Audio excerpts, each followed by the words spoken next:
Hi friends, long term ஸ்டாக்கில் அடுத்ததாக பார்க்குறது வந்து யுனைடெட் ஸ்பிரிட்ஸ். இதோட மார்க்கெட் கேபிட்டல் வந்து மோர் தேன் 1 lakh இருக்குது. கரண்ட் ப்ரைஸ் 1523 ரூபா இருக்குது. இது கண்டிப்பாக வந்து டவுன் த லைன் வந்து ஒரு 1700 ரூபாய்க்கு மேலே போக வாய்ப்பு இருக்குது. ரிட்டர்ன் ஆன் ஈக்விட்டி வந்து அரௌண்ட் 20% மெயின்டைன் பண்ணிகிட்ருக்காங்க. இது வந்து ஆல்கஹால் பிவரேஜஸ் பிஸ்னஸில் லீடிங்கில் இருக்காங்க. இது கன்சிஸ்டண்ட்டாக ரிட்டர்னும் கொடுத்துருக்காங்க. இதோட ஃபாரின் இன்வெஸ்டர்ஸ், டொமஸ்டிக் இன்வெஸ்டர்ஸ்லாம் ரொம்ப ஹையாக இருக்காங்க. குவார்ட்டர்லி ரிசல்ட்ஸ் வந்து நல்லாவே இருக்குது. சேல்ஸ் வந்து பார்த்திங்கன்னா லாஸ்ட்டு 2 இயர்ஸில் பார்த்திங்கன்னா கன்சிஸ்டண்ட்டாக க்ரோத் கொடுத்துட்ருக்காங்க.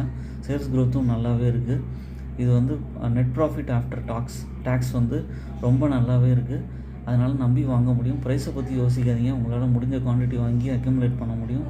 மார்க்கெட் கரெக்ஷன் அப்பையும் எஸ்ஐபி மெத்தடில் கொஞ்சம் ஆட் பண்ணி வச்சிட்டிங்கன்னா உங்களுக்கு நல்ல ரிட்டர்ன் கிடைக்கும். தேங்க்ஸ் ஃபார் வாட்சிங் மை வீடியோ. என்னோடய சேனலை சப்ஸ்கிரைப் பண்ணுங்கள், லைக் பண்ணுங்கள், ஃப்ரெண்ட்ஸ்க்கெலாம் ஷேர் பண்ணுங்கள்.